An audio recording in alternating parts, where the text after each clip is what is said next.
Okay, welcome to Callers and Cars Getting a Drink. Um, and from time to time you'll hear a ding dong and I admit somebody. Okay, today's guest caller is Mike Sikorsky, Arizona, and I'm going to let him do most of the talking. I am going to ask him a question here and there uh, just to make sure that he's paying attention.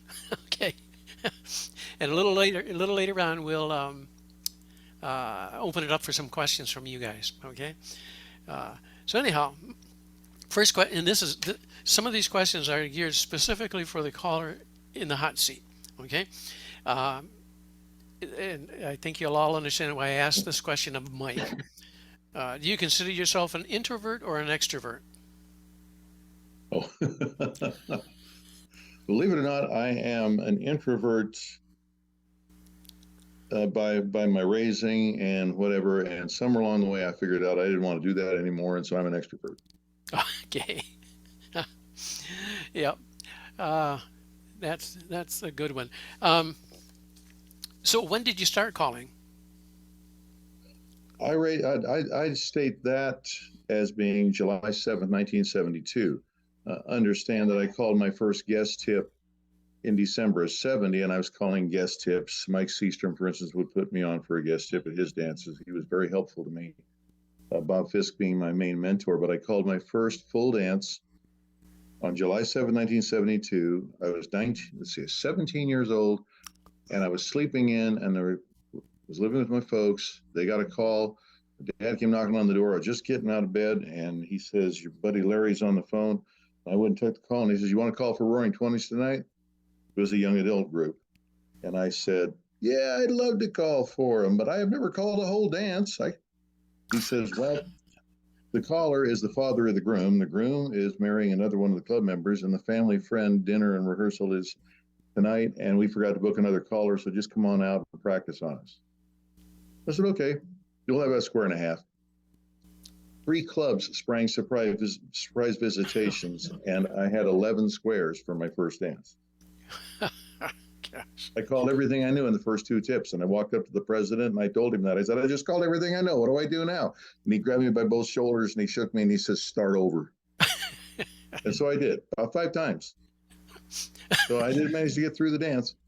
So that, yeah, so Mike, I started calling that night. That was July 7th, 1972. 72. Wow. Okay. Since your folks were dancers, you did they sort of spring the dancing part on you and say, "Hey, we need one more person. Get in this square." No, I was at my cousin's wedding. I just got my driver's permit. That means I was past the 15 and a half years old mark.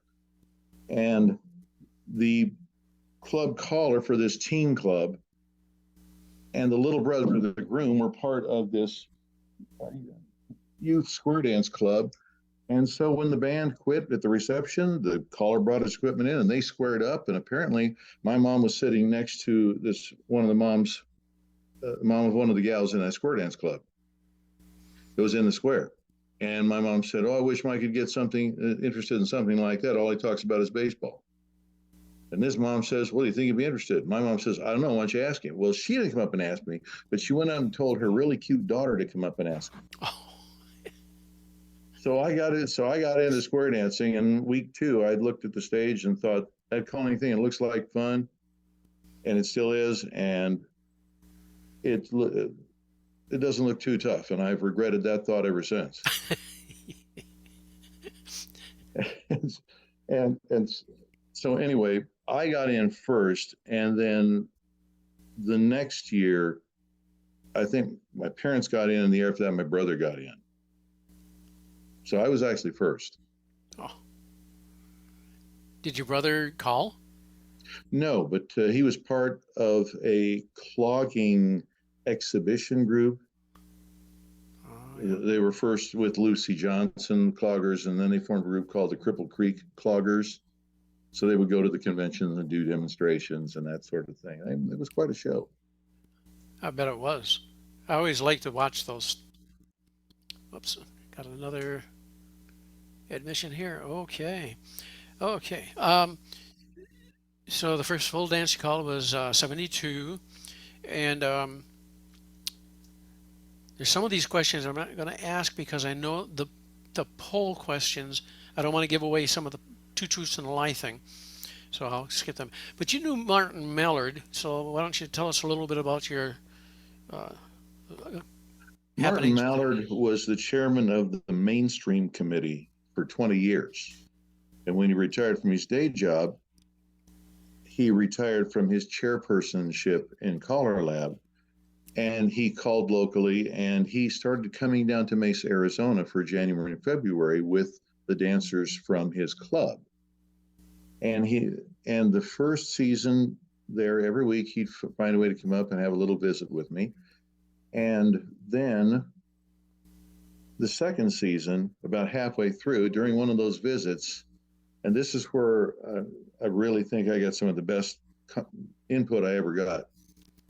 He says, Mike, you have a wonderful way of finding out what they can do and expounding on it.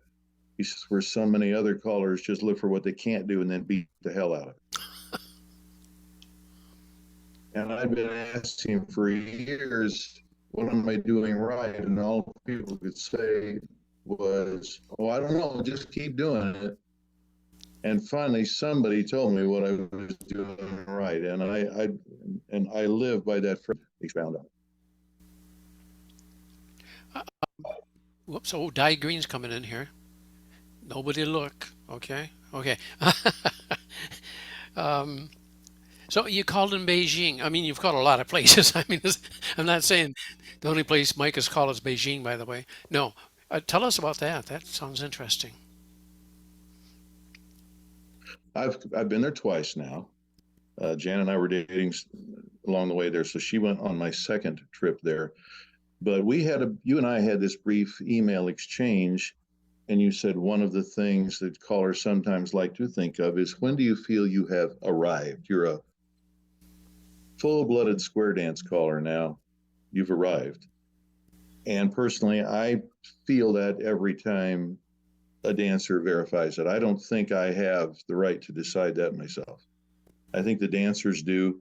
And Beijing is a perfect example, because I was speaking with someone on the phone and through emails who spoke very good English, and found out later that was the daughter of the square dancer in Beijing. Now, she was married to a dentist in Los Angeles, but I went ahead and booked the festival. And then I found out later that Beijing, the city, was celebrating the 10th anniversary of the 4 square dance associations in Beijing. 4 associations with 4 to 8 clubs in every single one of them. And they decided to form a committee to plan the special event they wanted to have to celebrate this 10th anniversary. And they elected a chairperson. Do you want to know who that chairperson's favorite caller is? Yes, I feel on that conversation, I feel like I've arrived. That's why I got booked for Beijing. And it is a wonderful experience. I know the first time I went, I had to, on the plane, check that I would assert that I would not do or say anything that would harm the national consciousness. It's their version of gently saying, don't make us throw you out. Yeah. You're entering a communist country. Oh, So, but I did find the tailor. That's where I go for my suits now. Yeah. Hondu in Beijing. Yeah. Every oh, time I've been there twice, and I bought a suit or two every time. wow. Custom made. Oh, that's nice. And probably inexpensive For a comparatively. custom made suit, I got a Yeah. poly gab the last time I was there, and I think I spent US $260 on it. Oh my gosh. Easily $900 here in the States, custom made with that material. Wow. How was the language situation for you? If you stay with the calls, you're fine. If you say you turn back, past the ocean, swing through, you're fine. If you say 2 by 2, they go, what's that? If you say turn around, they don't move. Okay. But if you do go there, be prepared to feel like a rat in a cage when it's picture time. Oh, And oh, you sit geez, in a yeah. chair and you pose, and every club is around you, and they're literally calling out the club. This club first. This club's on deck. Oh, wow. This club now is in the picture. This club's on deck. This club's in the hole. And it's just bing, bing, bing, bing, bing. You try to get them to say, no, no, no, we're not done. We're not done. So So did you? very Did, cool experience. it would be. Did you learn any phrases that you can tell us about? No, Okay. I didn't really want to, but I got to ride in a self-driving Tesla. Oh, really? Took us all the way from the the hotel location to the Silk Street Marketplace where the tailor was. No kidding. Wow. He put the GPS in there, and yeah, he just put his hands behind his head like this and let the car go. Holy smokes. Then he pressed a button and made one of us think, who was it that just farted? Oh, Found out it's a button on the dash. yeah. I could have used one of those cars last night. Um, I did a college clinic up a little further north of here. It was a 7 hour drive. Yeah, a lot of fun. So what did let's go off of square dance calling for a little bit. Um, what kind of hobbies do you have? They may be associated with square dance as an activity, because I know you do something that you probably consider a hobby, but it ties into square dancing. Well, the hobby that I have, I should say three. The first one, which I really would like it to be more than a hobby, is songwriting. And most of you know Bradley the Brown-Nosed Reindeer. Well, I put that out to the radio. There's still radio stations that play that today. Back in the day, I spent $6,000 in 30 days promoting that thing for $138 in royalties. So you understand how hard record promotion really is. But yeah, and it still gets played. And off my last country CD, there's a song on that CD that for some reason or other took off in South Korea. So there's three writers in that song, and we made some good money on that. Oh, super. So that is something that I'll never make money on, but just enjoy just for the heck of it, is shooting pool. Okay. So I try to do that once a week if I can. In the time where they sell it to the older people cheaper, Oh, yeah. that's when I do it. Yeah. Uh, what with your songwriting? What do you have a software program that you use, or do you play guitar and do it, or? I tried what they call a DAW, a digital audio workstation. I have Cakewalk on this computer, but I found out that it's a whole lot smarter than I am. And I don't play well enough. So yes, I do play guitar, but I'm mostly the lyric writer. And what's happened over my repeated forays through Nashville when I'm in that area and meeting people and whatever, I have one or two favorite writers and people that I can go to for a melody or if I've taken the song as far as I think I can take it. Mhm. I think we've got a couple ready now that I may go ahead and join Music Girl magazine. That's about $350 a year, but you get the pitch sheet. That means was anybody that's looking for a song, they post it in there and tell and how to submit. Oh, So I got a couple and my songwriter buddy, he does do the studio and he plays guitar and he builds the demos. So oh, that's good. we'll be pursuing that. Cool. That's good. Um, yeah, that was what I was aiming at, was the songwriting part, because I knew you did that, and I figured you did that more as a hobby, something that you love. Um, That too. yeah. Righty. Um, just trying to think of what else. One of the things you mentioned, well, it ties in, of course. Oh, well, let's stay off square dance calling for a bit. Um, what was your claim to fame in high school? Getting through it, or? Well, that was a triumph, but I'm not the Waylon Jennings, where 11th grade was the best 3 years of my life. No, Yeah. no, that's not me. I was a baseball player, and why would I think of anything else? My fastball was in excess of 90 miles an hour, and I could blow out a match at 60'6". Well, So, and it would jump, and it was good. But then I found out when you got a little higher than that, you had to have a curveball, and mine bounced in dirt. You had to have a good changeup, and I floated like a nice, puffy white cloud in the sky. And when I ran, you had to be able to run. And when I ran, they tied me with a calendar instead of a stopwatch. yeah. So, no, that wasn't for me. Okay. Uh, so what happened on your first tour that you did in '79? I thought it'd be fun to be a touring caller, and so it started with a Thursday night, and I think it was Grants Pass, and they were having so much rain, it was flooding, and the toilets flooded out. And so they had two RVs. They were running back and forth there in a dump station. Everybody was going out to go to the bathroom. They'd run and dump and come back.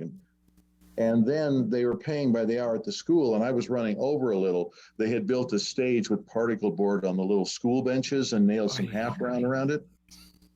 And while I'm doing my last singing call, they're pulling the half round out of the stage, Oh, gee. disassembling the stage while I'm standing on it calling. Then Friday, I was up in Portland. They used to have a Portland Square Dance Center there. That was fun. And Saturday was Spokane, and that was 18 degrees and refreeze. I couldn't walk. They had to hold me up. And then Sunday, I flew over. Larry Ward had a program. It was in Bellevue, North Seattle. Oh yeah. Oh yeah. Okay. North Seattle. And I got there, and I reached in. I was wearing my three-piece suit because I figured I'd walk right into the dance. And I reached in, and it wasn't there. I went to get up to the counter, and they said, you'll have to go to security, see if they've got it.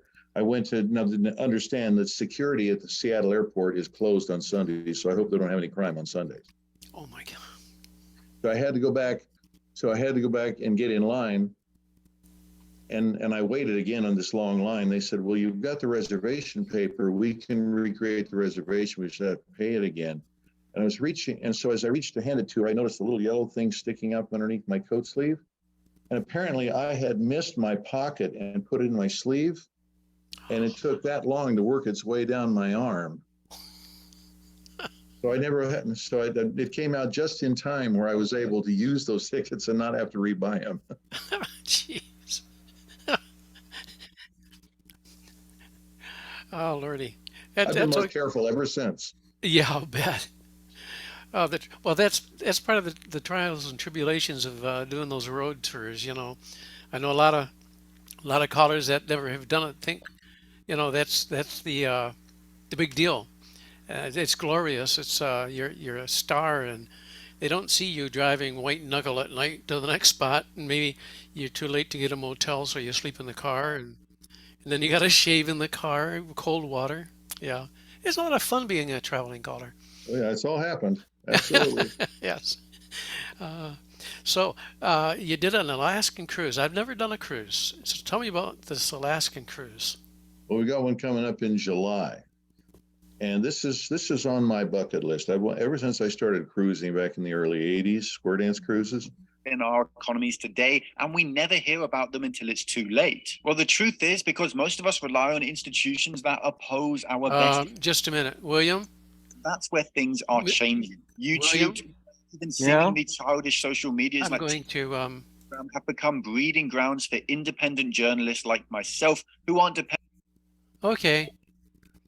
If William is still there, William, you turn off whatever you're doing, or I'll have to block you. Okay. Go ahead, Mike. Okay. So where were we? I don't know. That was pretty interesting there. Cruise, the Alaskan cruise. There you go. Thank you. Okay, so this has been on my bucket list, and what it is it starts in Vancouver, Canada. It's 7 days, but it goes one way to Seward, so it's got 4 stops. And anybody who's done any of those says it's I can't think of the name, but one of the stops there that isn't on the normal 3-stop ones. Something Point Straight. There's anyway, I've lost the name. That's the place to stay. That's the place to go see. So we're stopping there. We get off in Seward. 3 days on the bus going up through and seeing everything. And the last day, it's a train all the way back to Anchorage. And we spend the last night at the Marriott there in Anchorage. And I'm told by my girlfriend, Janet, that that's not going to be our last day there. She's got a cousin that lives an hour north of Anchorage. Oh, wow. So anyway, that's what the Alaska trip is. We've got almost 5 squares signed up to go. So Super. it'll be a cozy group. We got a good place to dance, and it'll be a lot of fun. That's great. That's good. I have a whole list of things. Have you ever? And I think I'll go to that right now, because one of them is I'm sure you're going to be able to tell me more. Where did I put that? Oh yeah, no, that's not it. Well, let's start with one I remember. Have you ever jumped out of an airplane? No. But I have heard the song "The Day I Jumped from Uncle Harvey's Plane." That's a Roger Miller song. No, Oh. I've never jumped out of an airplane. Okay, I'm still. Oh, there we are. Have you ever flown in a hot air balloon? No. Okay, so you want to call on the Albuquerque fly-in sometime? I want to do that. If I want to fly in on an airplane that lands like an airplane, yes. Oh, okay. Did you do scuba diving? Nope, I've snorkeled, but no scuba. Okay. Um, have you danced on Broadway? No. I'm going to find something that you did. You ride motorcycles? Nope. Oh, okay. Work in a factory? No, the only real job I ever had was before I became a square dance caller. I was actually a box boy at a local grocery store, excuse me. Ah, So yeah, I took the trash out, swept the floor, and stocked the shelves. And I was chairperson of the dog food department. I'll tell you. oh. So that was the only real job I ever had. Okay. Before I go to the to the next question that I'm sure you're going to say yes to, Dick Otis wants to know: do you ever own a gun? Yes, and Ever I do. ever shoot anybody? Anybody? No. Targets of people? Yes. Okay. Yes. That's Yeah. awful. Yeah. No, I mean, I used to pack all the time. I was licensed in about 40 states, but since COVID, no. If I'm not comfortable driving, I'm not comfortable packing. So No, no. and so I'm not. But I did, and I did the 4-day handgun training, and anybody that's going to carry a gun should do that. Hmm. 4 days of really hard handgun training, where the biggest skill you learn is how to not shoot. Hmm. Yeah. And the last day you actually do a full police penetration of a house. Wow. So it really is worthwhile doing if you're going to do that. But yeah, so I do. I still own that handgun. Yep. Ever hit a deer? Oh yes. Not with the gun. No, not with a gun. No, I hit a deer with a rental car. The deer won, even though the deer died. The deer won. Oh. I was. Any caller who's done this, they know that back in the day, the Denver airport was extremely expensive to fly into and out of and rent a car at. So I would fly to Kansas City, rent the car, and drive the 8 hours over to Colorado and start my tour, and then drive back. And I call Hays, Kansas, on the way back. Well, on this one, there's a couple, and his wife, they said, come by our place and spend the night. We'll feed you breakfast and send you on your way. You're going to the Springs anyway, Colorado Springs. It's no longer, it's just a different road. It doesn't take any longer. So I had been driving about 7.5 of that 8 hours, and I'm on the Kansas Plains on K96 doing this. And I topped a hill in the dark, leveled, and boom, there was the deer. Oh. So somebody came by with one of those antennas on their car, and I called my friends, and they came and got me. I then booked a rental car at the nearest rental car to that I could find, which was 80 miles the wrong direction in Garden City, Kansas. Ay, ay. They were on their way to a dance that day, so they dropped. It turned out to be at the airport. I got off and looked around. There's nobody at that airport. It is vacant. And I told them, I said, don't go away. And they said, oh, we're not going anywhere until we know you're settled. I walk inside and there's nobody there. There's rental car counters, but then I notice there's a stick note on the Hertz it says press 3 with the arrow pointed to the 3. So I pick it up and I press 3. Garden City Best Western. Is this Hertz rent a car? Oh yeah, we're that too. Well, I rented a car. No, nobody rented a car from us today. I said, your 800 number rented me a car. Oh, well, let me look on the other computer. Yeah, we have one car and it's here. You got to drive over to the hotel. My car's dead. My friends are going to Texas. How would I get there? She says, you see that drawer? So walk behind the counter. Now there's a guard watching me as I walk behind the counter. And they said, punch in these numbers. And it opened the security drawer. But when I first picked up the phone, I said, okay, I work for Hertz now. What do I do? The guard laughed and he walked on. That was the security drawer. There's a key in there for every rental car in the parking lot. Oh my. And she says, can you read the tag on one of them? And I picked them. Yeah, she said, go out and find that car and drive it over here. No credit card. You know? And so I closed the door and I said, how do I lock it? She says, the lock button, it's in the middle. Well, the numbers were here and I was so stressed out. I didn't see the lock button. It was this big right in the middle. So I locked it. I get out there and I see my friend's truck and I said, will you take me over to the Garden City Best Western? Then I don't have to go get this car. They said, sure. I walked back in. I called again and said, hi. Then my friends are still here. They can take me over there. I don't need this car. She said, okay, put the key back. I said, I closed the drawer. She gave me the code again. Wow. Put the key in. Now I knew where the lock button was. We went over to the Best Western, and she did rent me a car, and I drove it one way to Colorado Springs. I drove to the Denver airport, then rented a cheaper one, and then drove the rest of the tour. Oh, jeez. But that was my dear story. Okay. That's a good one. Oh, being on the road, such an easy thing. Have you ever showed up at a dance late, where it was an afternoon, evening dance, and you showed up for the evening dance because that's what you thought you were calling, and the dancers are coming out, and you wonder what's going on, and they say it was a dance, and you ask who's calling, and they say it was you? No, that never happened to me. That event never happened to me.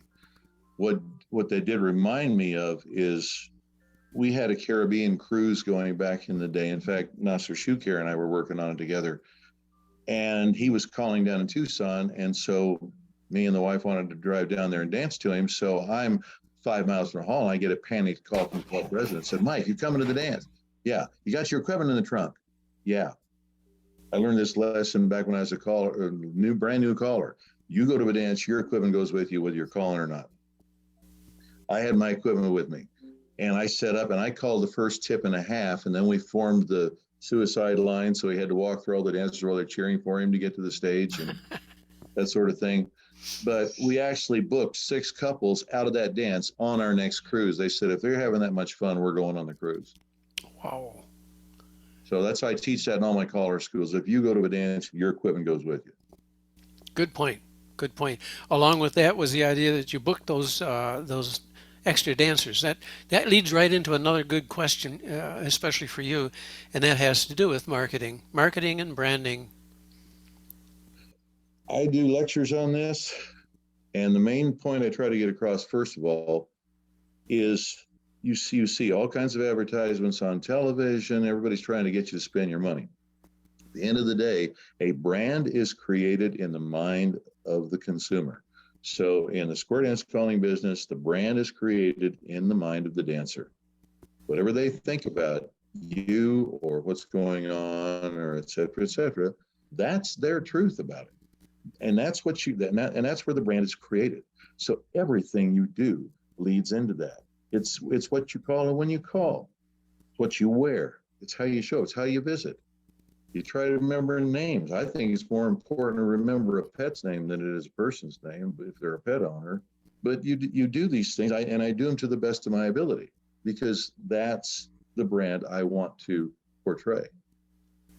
But that's where a brand is created, and you've got to back it up. You've got to do your whole product helps the person think it.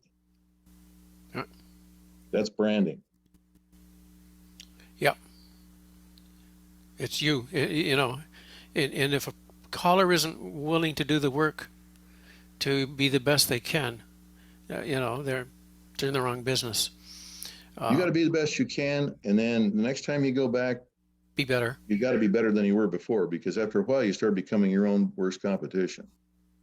That's true. Yeah, try to live up with what. Yeah. Every time I step on stage, I'm trying to be better in the minds of the dancers. Yeah.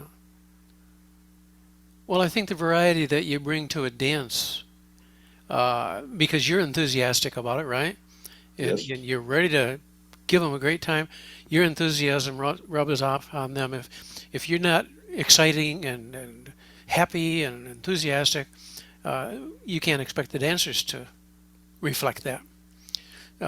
So, you know, I've watched some of your YouTubes and whatnot, and yeah, it's exciting, no doubt about it. If anybody here has not danced to Mike or seen Mike calling, Google it and watch some of the videos, and you'll see excitement. It's a good thing to model. Okay, now let's go to this. 33 years calling at McLeod. 33 years, every summer. I went. There were a lot of changes. The first year I was there, early mid 80s, I think, because Dave Abbott was a square dance caller that retired his day job. He bought a hall there, and it was the McLeod Lumber Company's mess hall. See, the buildings were still there. Champion Lumber bought the McLeod Lumber Company, and it went out of business in the 60s, and they sold everything off. Well, they bought this building, and first year I was there, I went in the Mercantile Center, and I had to wipe the oily dust off of the earrings counter to say 14 karat gold earrings for $14.95. I guarantee you there were $79.95 down the back over in Mount Shasta. And they had in town, they had Ernie's Saw Shop, and I mean saw blades 8 feet in diameter. They were still selling those things. Oh my gosh. Even talked to a guy, came and danced to me there. He says, as a youth, he earned money one summer working for the McLeod Lumber Company. And he says, even then, he says they established in the middle of the forest, built the town, and started logging their way out. So even then, he says we were being railroaded 60 miles up into White Horse Pass to get the lumber. Whew. So I called there every summer for 33 years in a row. That's longevity. Yeah. Did you ever think when you first started calling, did you ever think like, you know, in 30 years and 40 years, I'll still be calling, and maybe I'll call in Beijing or No, I just get up looking forward to tomorrow. It's always been that way. Of course, there's things you want to do. You want to build your brand. You want to build your business, because the square dance caller has the opportunity to build a reputation, so you can go back every year and call in that location, and they'll welcome you. They know you're coming, and they see your name, and they'll come to the dance. It's not like being a disc jockey where you're only as good as the money you got in your last gig. And so I took full advantage of that. I wanted to meet everybody. I wanted to go call for everybody, and yeah. Yeah. Yeah. Is there anything on your bucket list and calling wise that you'd like to still do? Well, considering coming out of my illness, I thought that first I would never have the brain back to be able to do this again. And then secondly, I thought I'd never have the voice back to do this again. Hmm. And I did. And then I thought my appetite never come back. And boy, was I wrong about that. And so this I is minor compared to everything I've been through. I'm just glad to be here and glad to be calling people. I'm glad to be talking to you and everybody here today. And yeah, I look forward to every day, everybody I get to see. So what, you know, you don't have to answer if you don't want to, but what was the illness, the eye patch, and story about that? They figured out that the illness was double pneumonia and MRSA in every organ of my body. They put me in the hospital. Well, first I was in the COVID ward. Well, it took them 2.5 days to figure out that it wasn't. And then they took me from that and put me in the general population. We're in the ambulance. I said, whose brainy idea was this? I'm in with the COVID people for 2.5 days and they're taking me right over to, they said, I just work here. You want to go back? And I said, no, that's okay. You can just take me to, but they did. So they put me in, and then little by little I started, well, that's when they figured out that I had what I said, the double pneumonia and MRSA. And so they put me on antibiotics. I went septic and I darn near cashed in right then. Wow. And then on day 17, they took me off. I was in a drug-induced coma for 20 days. They took me off the rugs on day 17, apparently, and I didn't wake up. They called my daughter and said, you better get his last effects together. We don't think he's going to make it. Oh my gosh. And on day 20, I opened my eyes and I've been fighting ever since. And in the process of that, I was coming along pretty good. I was in rehab and I blinked and this retina tore. Oh, jeez. I was told as a teenager I'd probably have a retina tear because my eyes are so elongated from nearsightedness. Well, it happened. And so 5 surgeries and a steroid injection later left me with a retina that works, but a cornea that spilled out fluid all over it. So now I can't see. And so I've been with a Chinese doctor 1.5 years. And little by little by little, it's getting better. Whether I'll ever actually see out of it again, I don't know. The cornea specialist says my cornea is trashed. He can replace the cornea, but he's not sure. There's no guarantee I'll ever have any vision at all. Well, so I'm sticking it out with the Chinese. It's very dashing. That Look great with the eye patch. What's that? I said it's very dashing. You look great with the eye patch. Thank you. I had somebody say it. I think it might have been Tony or somebody says, man, you're rocking that patch. You're going to make that a permanent part of your wardrobe there? Yeah. Oh boy, I hope not. Yeah, get some different colored ones, you know. Oh yeah. I guess you'd be doing red and green for Christmas, and yeah. Right. Color coordinated. Well, being totally. All you need now, Mike, is a burn on your shoulder. Oh, jeez. Exactly. Gosh. Well, I guess being totally politically incorrect, I guess the question about how does it affect your sight calling is not good a question. You only see half of the square. No, you only need to see half. I tell anybody that wants to know is I can find you with one eye. Yeah. I can still see you. Yes. You know, I say I've got my eye on you. I literally mean one eye. I've got one eye. I've got my eye on you. Oh Lord, it is really great how resilient callers are in those kinds of situations. Good friend of mine, and a guy that's going to be on one of the interviews later, I think in June, is Dave Hutchinson from Ontario, and he's had a rough go of it. But boy, you never found a more optimistic character. Just like Mike, every day's another great day. Just glad to be here. So, well, let's do a poll. Let me find. Not all callers like to do these polls because they don't they don't know what to choose from. But Mike gave me some good ones here. Okay, let's do. It says launch. Okay. Now here's. Can you all see that? Okay. The 2 truths and a lie. Okay. Is that where we are? Okay. Yep. So the first question is, Mike got insight from Martin Mallard. Okay, or Mike hit a deer in Colorado. Darn, we know about that. Mike is owner producer of Square Dance music label, and I don't have the whole thing out in here in front of me. Let me see. It says, Mesa Apache Productions. okay, I didn't. So It just says me here. So what you need to do is vote for the one you think is the lie. I voted too soon. Well, you can go back and change it, can't you? Or did you submit already? Yeah, I'd already submitted.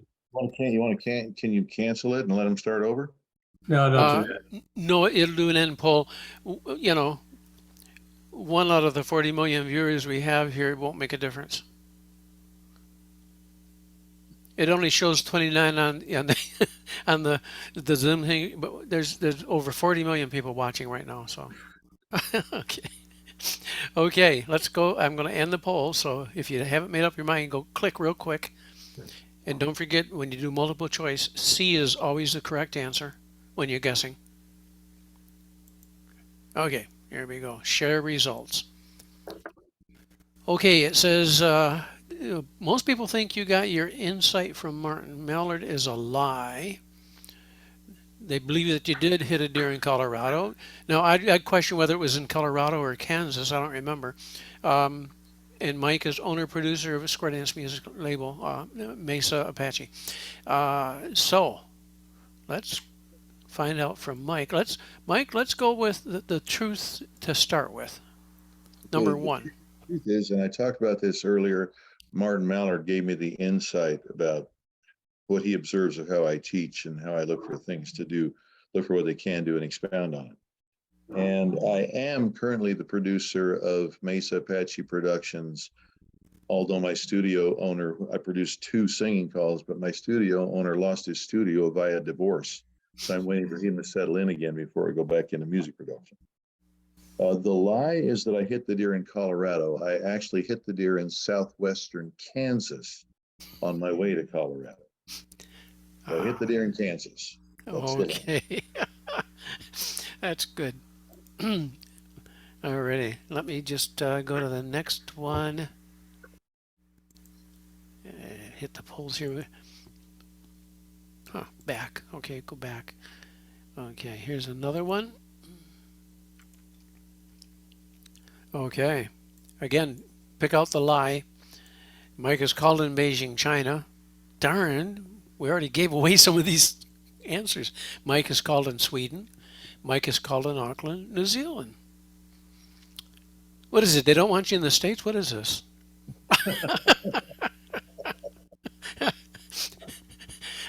I got a mean streak, don't I? So far, they think you're lying about New Zealand. Is it time for me to talk? Well, they're still voting here. We got 89, 90. We got the 100%. Okay, so we're gonna end the poll. Okay, so to tell the truth, yes, I talked about it earlier. I've called in Beijing. I've done it twice. And I mentioned in the conversation before this session began, and some weren't here yet, that yes, I called last year in Sweden. I was booked on the national convention. So the lie was Auckland, New Zealand. I actually have called in Christchurch, but not Auckland. Aha. There was another one that Mike had sent in about having made singing calls, and I've got to find that list here. That's it for 3. Yeah, you sent me 3. Okay, so I'll just verbalize this one because I missed getting it into the polls. Mike has recorded these singing calls for other callers to use at their dances. Okay, so first one is That'll Be the Day, or was it White Sport Coat, or was it Don't Hang Up? So one of those is a lie. Okay, so That'll Be the Day, White Sport Coat, Don't Hang Up.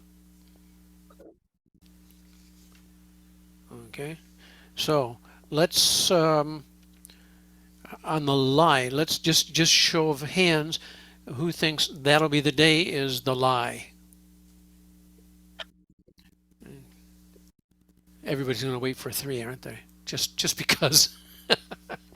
You're all watching each other, aren't you? How about white sport coat? Anybody think that's the lie? Nobody thinks that's the lie. Wow, okay, so you think the lie is don't hang up. Yeah. Some of us just plain don't know. Okay. All right. So which one is the lie? The lie is that'll be the day. I am currently using the female version of Chic Recordings version of that because Shauna and me one octave down from her is almost exactly where I sing. Oh, cool. So that'll be the day is the lie. I did white sport coat when I was on Elite Records, so that may be hard to find at this point. Don't Hang Up is on Mesa Apache Productions, and you can go to Mesa. What it was it? Oh, I forgot. Mesa Apache Productions. Mapmusic.biz. MAPMUSIC.biz, and it'll be one of the selections there. Don't hang up. Oh, super. Super.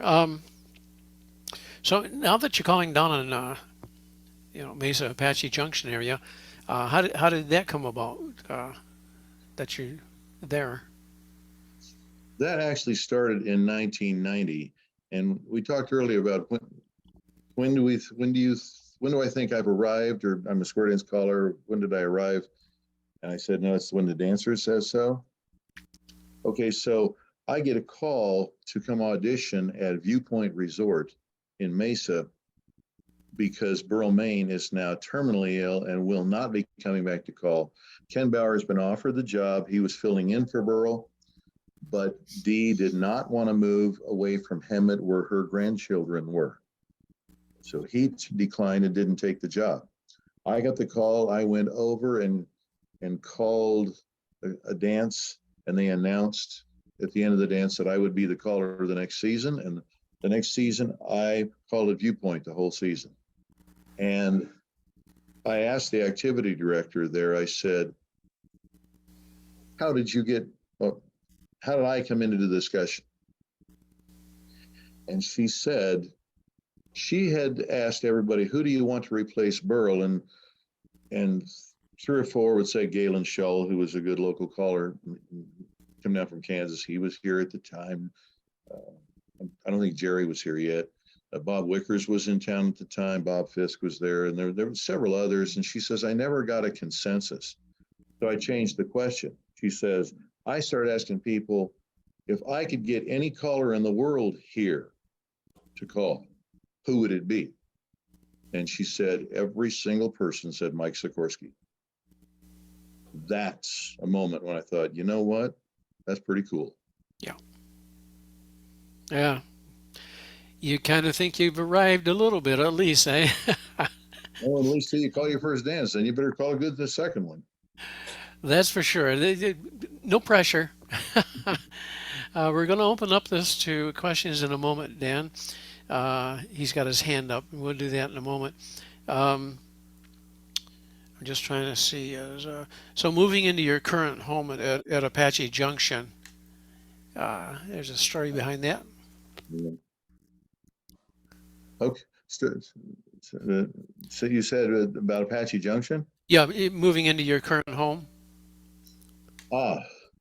Well, there's some people who know where I did live because they were there dancing. During COVID, we had 2 dances there in my living room at my house off Tomahawk Road.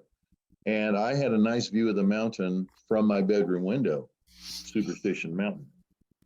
And Janet said to me, well, as we put our lives together, I'm thinking I'm going to start bringing some of my stuff out here. And your stuff fills your house. We need a bigger house. And I said, you get me a better view or I ain't moving. Well, maybe I'll turn before we're done, I'll turn the computer out and show it. You can look out the window, but I step out the back door and I've got mountain here to here. Oh, yeah. And so we looked, but out here, see, we're on private well and we're on septic. We're far enough out. And I drove around and made sure there was more than one avenue of escape from here. Because one of the ways out of here to get down to the highway or get back into town goes through 3 of these. And every time it rains heavy, one of those gets flooded out and all kinds of crap comes into the gully there, and the road's impassable. So there were several places we looked at that there was only one way in and out. For those that know the area, we found a house on Nodak Road, which is up near the Goldfield Ghost Town. But that left turn out of there onto Highway 88 is the only way out of town, and that can be very treacherous and high traffic. Because that's the road to Tortilla Flats, and that's the biker hangout from heaven.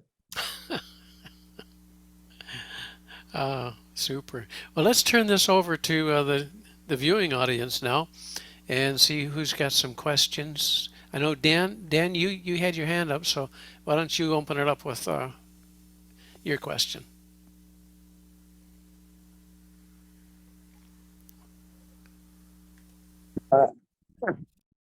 Whoops. Unmute yourself, Dan. I only had my hand up because I thought I was voting, so I'm Oh, sorry. okay. Sorry about that. Okay, Eileen, was your hand up for voting or for the question? It was a question.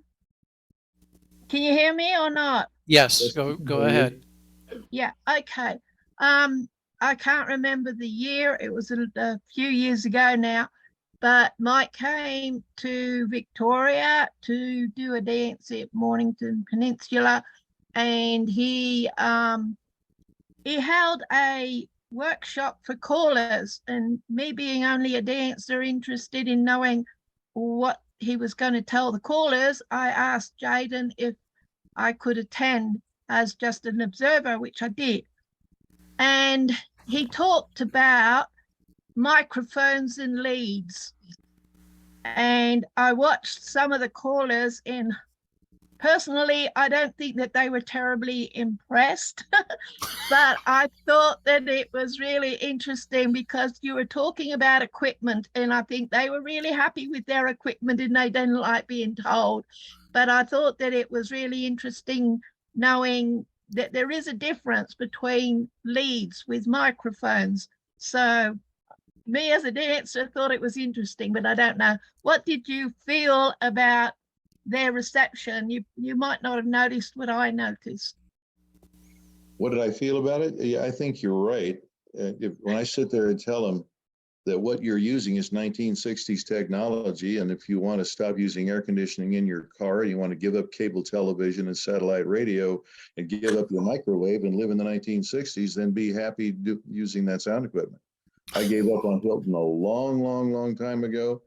And so I was promoting what I use. I do not receive a commission on any of it. But I thought it was interesting that just recently, Las Palmas Grand, which doesn't, where I call twice a week during the winter, but doesn't have any regular karaoke, had a karaoke party on one Friday night. They came in and set up Friday afternoon as I was finishing, and the speaker they're using for their karaoke, their powered speaker, is the same one I use. And I use it for the sound quality, the music, and for the clarity of the voice. What is that system? The 3 letters you want to remember are QSC. Stands for Quality, Service, and Commitment. QSC is the company. The brand, the speaker is the K 8.2. It's an 8-inch speaker. It pushes 1,000 watts RMS. And every time you say something, the music volume drops just slightly. And then when you stop talking, it goes up. Unless you're listening for it, it's imperceptible, but it adds to clarity like you wouldn't believe. Huh. And the microphone I use, I still say Electro Voice is a travesty on this profession. You spend $130, $150 on a mic, you're getting $150 mic. I'll spend, well, on the one I use on Sennheiser, they had on sale for $99, but if I bought it now, it'd be $300, and I'm getting a $1,000 mic. They are smooth, and all the preachers have gone away from Shure, and they're going with the Sennheiser. It's the clarity. That's what it's about: clarity and fullness of the voice at the same time. Mm-hmm. So Sennheiser. The E935 is what I use. Mike Seastrom, I think, uses the E945, and there's an 835 that a lot of women like. Okay. It has a letter E at the end of all those numbers, stands for the Evolution series of microphones at Sennheiser. Okay. Yeah. Anybody else? Oh, Robin. I see Robin's hand up. Yep. Robin asks the same question at each one of these drunk callers in cars seminars. Oh, wait, that's not the name. Maybe for you, Mike. And that is your experience, your feeling about the SSD program. Very quickly, I personally think, except for wheel around being on it, which I think is a travesty, it is the way every beginner's class should start. It is how I've started my classes for the last 45 years, and I've been calling 50 years. And almost exactly. And then I believe, and I've proven it to myself anyway, that coordinate and ping pong circulate and track two are much easier to do than Dixie style of an ocean wave and spin the top. So I actually go in and teach a few of the plus calls, then go back and teach those mainstream calls. So SSD, yes. And if I had my way, it would completely replace mainstream, and the THARs would go to a higher level, and Del Paso would go back on the boat with Christopher Columbus's Echo. Thank you. Okay. Anybody else got a question or a statement to make on that, or anything else? Oops, I missed Mickey. Yeah, go ahead, Mickey. Yeah, I still remember. I got that picture, and when I met Mike the first time, he was down in Munich, and he was calling. Man, he did not stand still. He was just going all over, and I think his body from the top was going 1 yard to the left and 2 yards to the right, coming over just like having rubber knees, and it was just a show to see him call that way. And the funny thing was that after the first time, I got a report that the club caller, Tony Sedelmeier, he had about the same size like Mike has. He did the same show on the club night after you were there. And and they just had a ball, and, it was just freaking out. So the second time you were there, I joined the club night after that with Tony, and it was just the same. They were just freaking out, but he was just doing Mike Sikorsky. And I wonder if you still do that today. So that was a nice story. Yeah. I got older. and I fell off too many stages. And falling, I can still fall off. I just don't get back up like I used to. No, and calling a lot of dances and standing very much, you got to be careful with your knees, that you keep those knees. And thinking about it backwards, I thought, was this maybe one thing to keep those knees moving and not standing still and, feeling the pain coming in when I was standing there for hours and hours? Or was this just your type of calling? Well, it was for a very long time, but then I found out that I wasn't recovering as quickly as I did before. So as with anything, you kind of have to keep reinventing yourself. I mean, I had to reinvent myself with one eye since my illness. So, and I guarantee you, I'm not moving around very far on stage.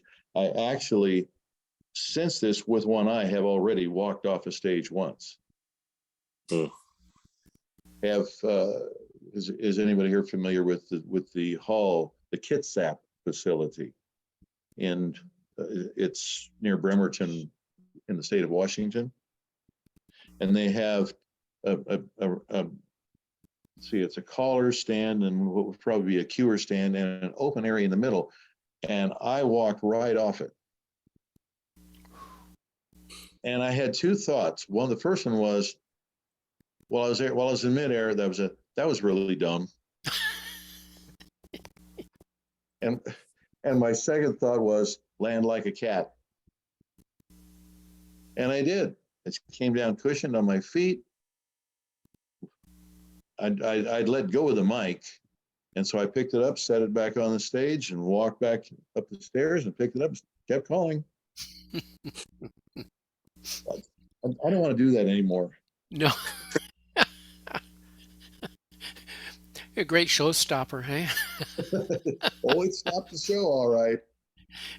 Dancers love to say, the phrase they love to say is, I remember you when. You thought you could fly. Okay, well, we're coming close. Well, we're actually pretty close to the end.